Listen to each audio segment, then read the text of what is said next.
Eu quero conversar agora com a Janaína Camelo, porque a primeira turma do Supremo Tribunal Federal confirmou a decisão do ministro Alexandre de Moraes, que suspendeu o X aqui no Brasil. A Janaína Camelo, então, vai contar como foi a votação. E aí, Janaína, o que tivemos? Quais integrantes, então, dessa primeira turma, para que todos saibam? E como foi a manifestação dos ministros em relação à decisão primária do ministro Alexandre de Moraes? Bem-vinda. Boa tarde, Evandro. Pois é, né? Esse julgamento que começou à meia-noite de hoje, né? Domingo, aí ele teve já o posicionamento, a maioria ali dos ministros se posicionando, logo de manhã, a maioria dos ministros já se posicionando ali de acordo com o voto do relator, do ministro Alexandre de Moraes, de manter a suspensão da rede social X, né? Foi aí uma sessão de um julgamento que foi convocado ontem ainda, no domingo, pelo ministro Alexandre de Moraes, com uma duração ali de 24 horas, começando à meia-noite, terminando às 23h59 de hoje. Então, de manhãzinha já teve ali 3 votos, porque a primeira turma ela conta com 5 ministros, né? Então, 3 votos já ali formando maioria para manter a suspensão da rede social X. Então, a primeira turma ela é formada, além do ministro Alexandre de Moraes, que é o presidente, também conta aí com os ministros Flávio Dino, Cristiano Zanin, Carmen Lúcia e Luiz Fux. E aí, no início dessa tarde, a gente já viu ali todos os ministros se posicionando do mesmo modo, por unanimidade, para manter a suspensão da rede social X. Foi uma decisão do ministro da semana passada. A gente separou, Evandro, uns trechos aí dos votos de alguns dos ministros, como, por exemplo, do ministro Flávio Dino. A gente vai ler aí para você na tela. Primeiro, o ministro ele disse o seguinte, que com a imperativa moldura da soberania, não é possível a uma empresa atuar no território de um país e pretender impor a sua visão sobre quais regras devem ser válidas ou aplicadas. Em outro trecho, ele diz o seguinte: uma empresa que efetua ou protege agressões, recusa-se reiteradamente a cumprir ordens jurídicas, foge deliberadamente das suas responsabilidades legais, despreza a ética inerente à saudável convivência entre as pessoas e suas famílias, atraindo aí o acionamento de um legítimo regime de restrições e sanções. Em um outro trecho, o ministro também diz o seguinte, que a parte que descumpre dolosamente a decisão do Poder Judiciário parece considerar-se acima de império da lei e assim pode se transformar em outlaw, ou seja, fora da lei, né? Um bandido nesse caso. O ministro Luiz Fux, que foi o último ministro a votar, todos os ministros, Evandro, deram um voto escrito, porque o julgamento, quando ele é virtual, ele não necessariamente o ministro ele precisa ali apresentar um voto escrito, né? Apenas depositar os seus votos. Mas todos os ministros, os cinco ministros fizeram questão ali de apresentar um voto escrito. O último foi o ministro Luiz Fux. Só que ele deu um voto também se posicionando de acordo com o posicionamento ali, com o voto do relator, mas com ressalvas. A gente tem esse voto também dele, onde ele diz o seguinte: o ministro ele vota acompanhando o ministro relator com as ressalvas de que a decisão referendada não atinge pessoas naturais e jurídicas indiscriminadas e que não tenham participado do processo em obediência aos cânones do devido processo legal e do contraditório, salvo se as mesmas utilizarem a plataforma para fraudar a presente decisão com manifestações vedadas pela ordem constitucional, tais como expressões reveladoras de racismo, fascismo, nazismo, obstrutoras de investigações criminais ou de incitação aos crimes em geral. Ademais, tratando-se de tutela provisória, reserva-me o direito à reanálise da questão quando da apreciação do mérito. Enfim, esse foi o voto do ministro Luiz Fux ali, dizendo que nem todo mundo, né, deve ser punido aí pela decisão do ministro Alexandre de Moraes, né? Quem deve ser punido são pessoas ali que realmente fazem esse discurso de ódio, que disseminam notícias falsas, que são os alvos ali, inclusive das últimas decisões do ministro, né, que gerou essa problemática toda de bloqueio de perfis de usuários da rede social X. Hoje, Evandro, teve uma outra questão, porque aquela outra empresa do ministro de Elon Musk, a Starlink, né, que também ela teve uma decisão aí do ministro Alexandre de Moraes para o bloqueio das contas bancárias, ela disse hoje ao presidente da Anatel que realmente não vai obedecer às decisões aí, essa suspensão da rede social X, que vai manter. E nisso, com relação a isso, o presidente da Anatel já afirmou hoje que vai fiscalizar se realmente essa empresa está cumprindo ou não essa decisão. Evandro. Muito obrigado pelas informações, Janaína. Eu acho que tem várias camadas para a gente analisar dessa situação. Vamos começar, então, pela ressalva que foi apontada pelo ministro Luiz Fux. Porque essa ressalva, ela diz respeito ao fato de o ministro Alexandre de Moraes impor multa também de R$50 mil às pessoas que utilizarem, na palavra dele, de subterfúgio para acesso da rede, ou seja, o acesso por meio de VPN. O ministro Luiz Fux discorda dessa questão. Ele acha que deve haver a manutenção da punição no caso da Rede X e daqueles que forem discriminados no processo, mas não as pessoas que de alguma forma encontrarem alguma razão ou subterfúgio para continuar acessando a rede social. Gustavo Segré, como é que você analisa essa divergência e a maneira como os ministros da primeira turma estão e debateram esse tema nesta segunda-feira? Primeiro, a questão inerente a o que nós falamos, e vale a pena reforçar de novo, eu andei pesquisando mais, inclusive. A lei brasileira determina que toda pessoa ou empresa do exterior tem que ter um procurador no território nacional. Esse procurador no território nacional deve ser ou brasileiro ou residente brasileiro do exterior. Eu, por exemplo. Ou seja, a Rede X, ou X, ou Twitter, vamos falar X, gente, vou começar a falar X aqui, tá? Vamos. É brasileira, em brasileiro a gente vai falar, em português a gente vai falar X. Se a gente está falando do X, então, ele tem essa obrigação, Segré. Então, o X hoje precisa indicar um representante brasileiro que, em caso de ações judiciais, seja o responsável por receber essas citações. São duas pessoas que podem ser a mesma. Sim. Uma, se a empresa X aqui no Brasil tiver um sócio do exterior, esse sócio, pessoa física ou jurídica, tem que ter um procurador aqui no Brasil. Na procuração registrada na junta comercial ou no cartório, deve dizer, inclusive, receber ações ou notificações judiciais iniciais. Ou seja, ele tem o poder de ser convocado ou refrendado pela justiça como representante da pessoa física ou jurídica do exterior. X, como empresa brasileira, tem que ter um administrador brasileiro ou residente do exterior no Brasil. Meu caso, e dou esse exemplo, porque eu não sou brasileiro, mas sou residente do Brasil e eu posso ser e sou procurador e administrador de empresas de capital estrangeiro. Sim.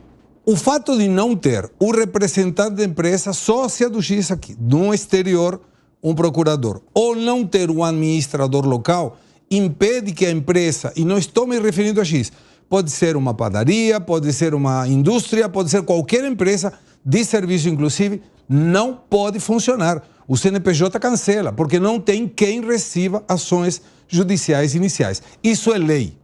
Agora, a questão, indo um pouco mais longe, do VPN, aí que complica. E vou dar um exemplo de novo. Por uma questão de segurança, muitas empresas colocam VPN automático nas máquinas para não ter a possibilidade de serem invadidas. Sim. Então o IP vai mudando, inclusive vai mudando aleatoriamente por vários países do mundo.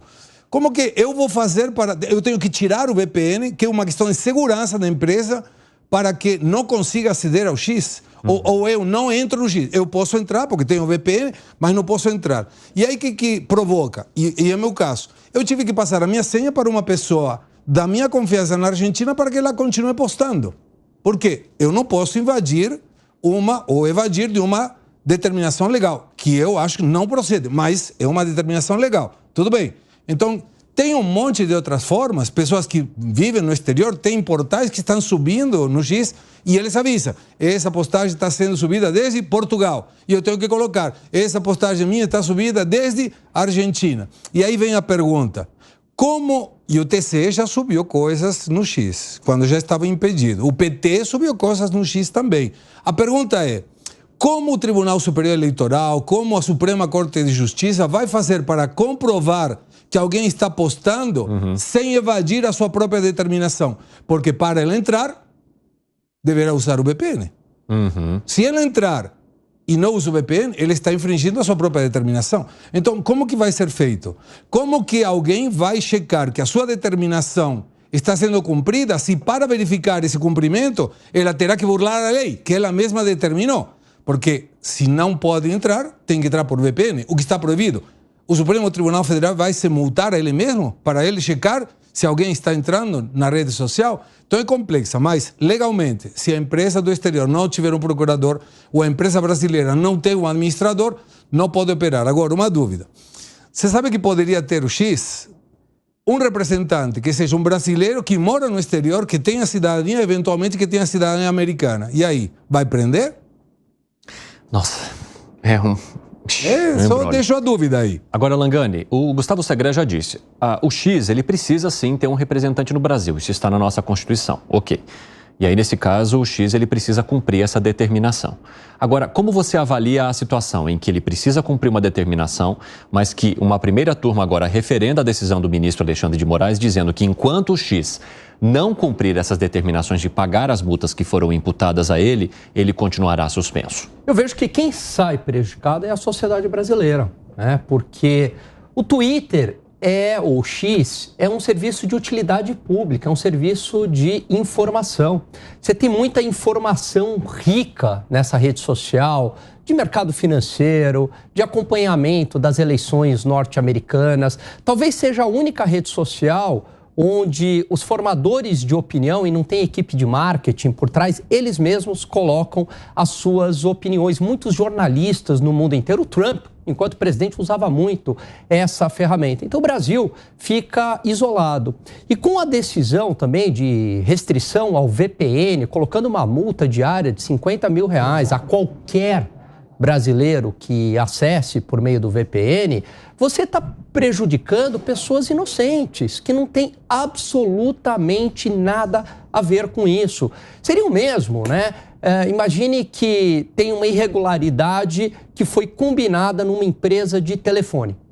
E aí há uma suspensão dessa rede de telefone, estou fazendo aqui uma analogia com o Twitter.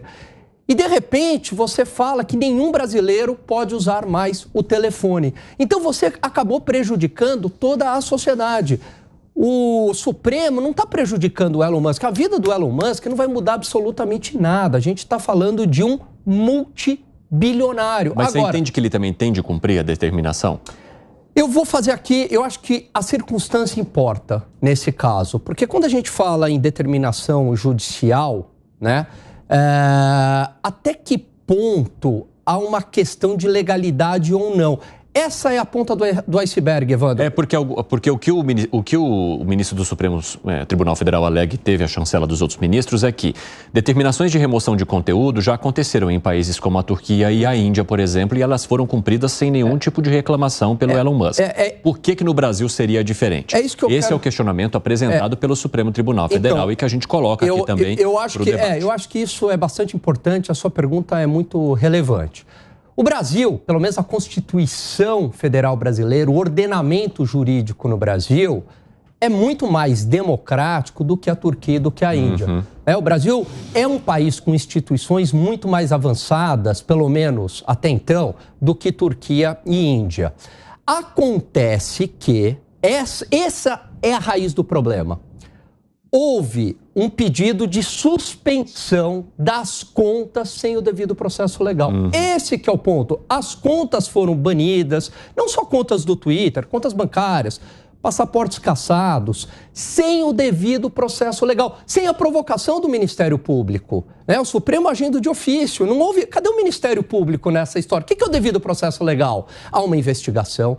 Dentro dessa investigação, o Ministério Público faz uma acusação formal e a justiça, o juiz, ele julga. E as pessoas têm acesso ao inquérito, elas têm que saber por quê, qual que é o motivo que minha conta está sendo suspensa, direito à ampla defesa aos advogados, ao contraditório, mas nesse caso não houve o direito à ampla defesa e também do sistema acusatório, porque nesse caso o Supremo está sendo a vítima, o juiz, o acusador. Então esse que é o problema. E aí o Elon Musk fala o seguinte, opa, peraí, a Constituição Federal veda, então essa suspensão é ilegal, não vou cumprir. Não, palavras do Elon Musk, não vou cumprir uma decisão ilegal. Não estou nem falando se a decisão é justa ou injusta, eu estou falando que a decisão é ilegal, não vou cumprir essa decisão. E aí saiu na imprensa, né, teve aquela reportagem da Folha de São Paulo, Tweet Files, né, que parou na Câmara dos Deputados dos Estados Unidos, mostrando que não houve todo esse devido processo legal. Muito bem. Aí o Elon Musk falou, bom, não vou cumprir isso. Mas ele ficou com medo. Eu vou tirar o meu pessoal do Brasil porque eu estou com medo do meu pessoal ser preso.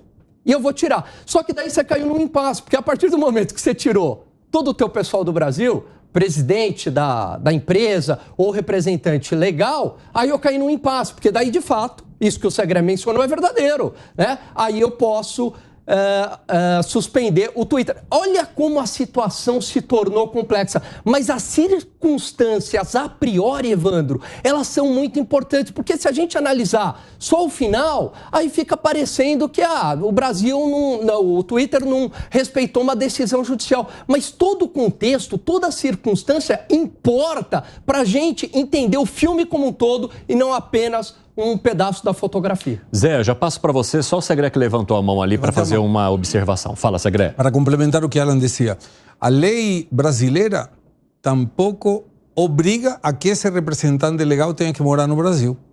Ele pode tranquilamente ser brasileiro ou cidadão brasileiro e cidadão americano, pode ter as duas cidadanias, e estar morando nos Estados Unidos, desde que ele tenha um endereço aqui em que possa ser notificado. Se ele pode ser notificado aqui, ele não precisa viver aqui. Eu poderia ser um administrador de uma empresa aqui, o procurador de uma pessoa jurídica ou física aqui e estar durante 2 anos na Argentina. Não perco a minha residência e posso continuar sendo representante legal. Então, são questões que são técnicas, trabalho com isso, por isso me permito essa observação, mas pode virar uma disputa bem interessante, porque Elon Musk poderia tranquilamente colocar um brasileiro que mora nos Estados Unidos, que tem a cidadania americana também, e que ele não esteja aqui. E aí cumpre a determinação judicial. O que não cumpriria seria a questão da multa. E aí volta de novo. Aí foi gerado, não sei se teremos isso na pauta, mas foi gerado outro problema, que é embargar ou penhorar contas de uma empresa que não tem vínculo direto com uma.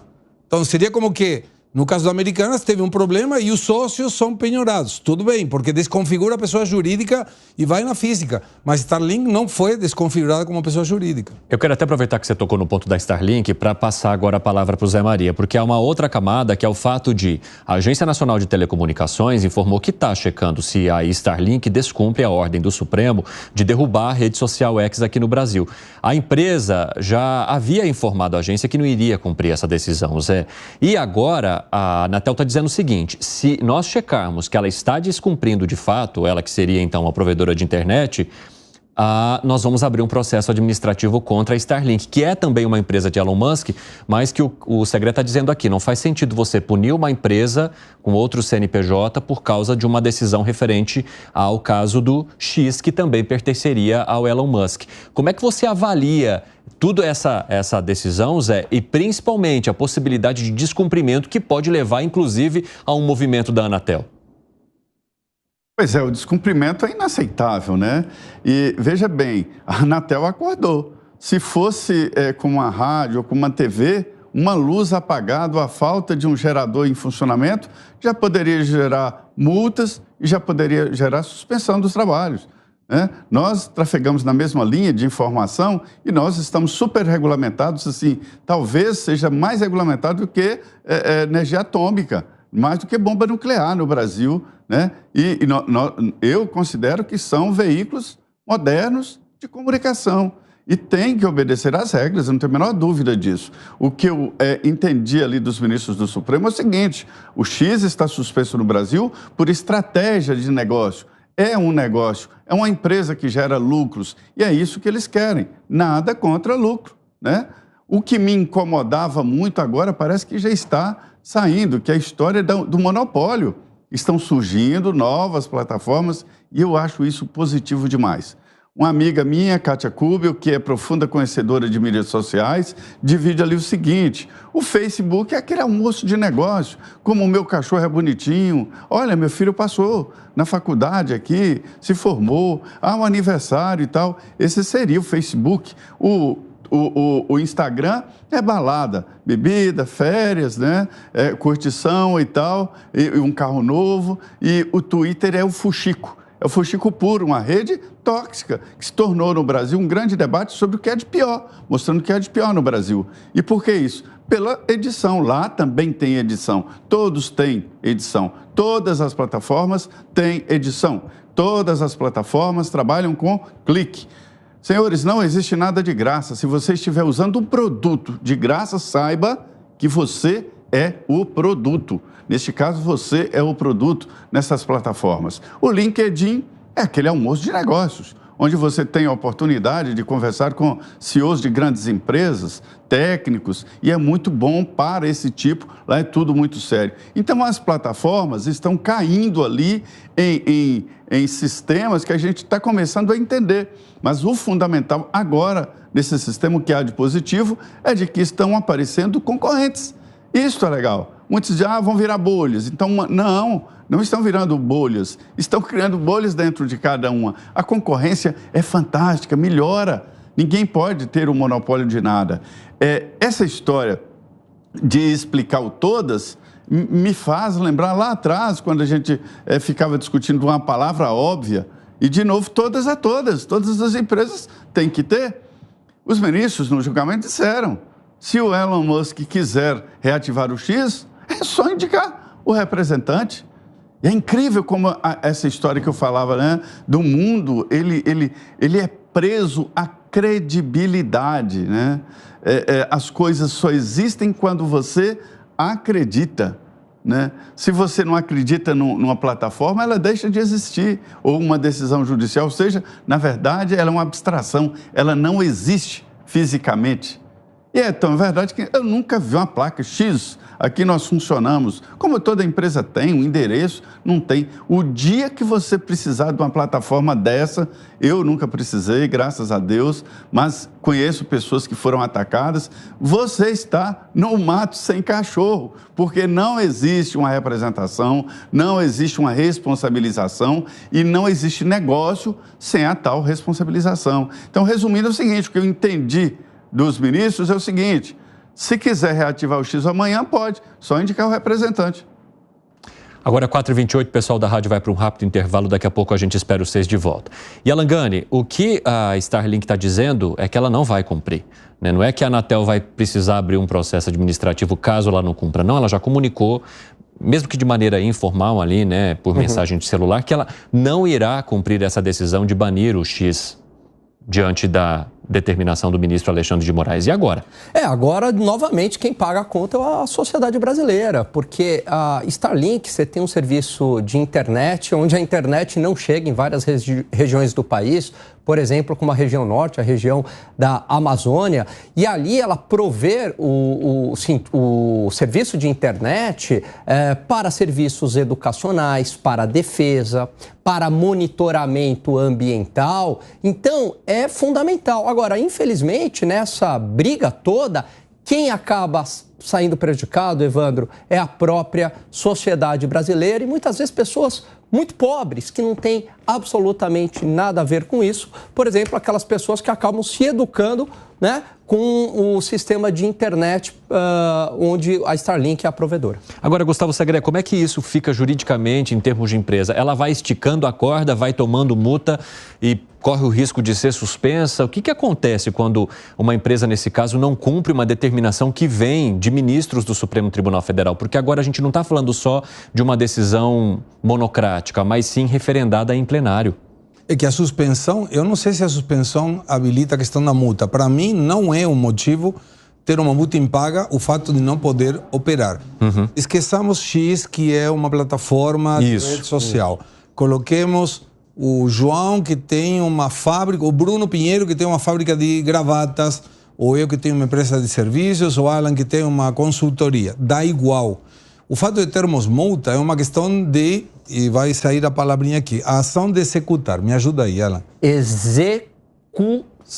Então, vai ser executada por essa falha, por essa multa. Mas não é um motivo para inviabilizar a operação. Uma multa mesmo, um tributo devido, não é. Vai ser executado. Mas não é um motivo para não ter a possibilidade de continuar operando, porque senão a própria rede, pelo fato de não operar, terá um argumento para não conseguir pagar, porque não está tendo receitas. Então são coisas diferentes. E aí, de novo, volto no mesmo ponto.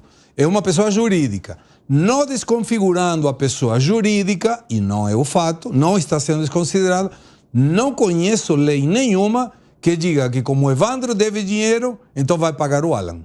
Não tem como, salvo que Alan seja o aval. E não me parece que Starlink seja o aval do X. Não tem nada a ver uma coisa com a outra. Senão, deveríamos aplicar de novo. Teve um fraude contábil numa empresa Então, por que não cobramos de outra empresa em que os sócios são compartilhados? Nesse caso em particular, inclusive da Starlink, a sociedade maioritária está na Holanda. Não é nem sequer Elon Musk, não consta ele. Então, como é que tira de uma... Eu ouvi que era Elon Musk o sócio, porque Starlink claramente é Elon Musk, então vou cobrar dele. Não, não existe isso. Não tem uma lei que determine isso, salvo que tenha uma aval. Então, como não pagou uma, vai receber da outra. Mas isso gera uma insegurança jurídica gigantesca. E não estou me referindo à briga entre Elon Musk e Alexandre de Moraes. Estou dizendo, qualquer pessoa que diga, peraí, eu vou investir, tá, mas eu tenho uma empresa que não tem nada a ver com isso. Quer dizer que se eu tenho algum problema, vai pagar a outra empresa? Não existe isso. Bom, ainda nessa edição a gente vai falar mais sobre essa situação envolvendo, né, as decisões dos ministros do Supremo Tribunal Federal e o X, Twitter, X.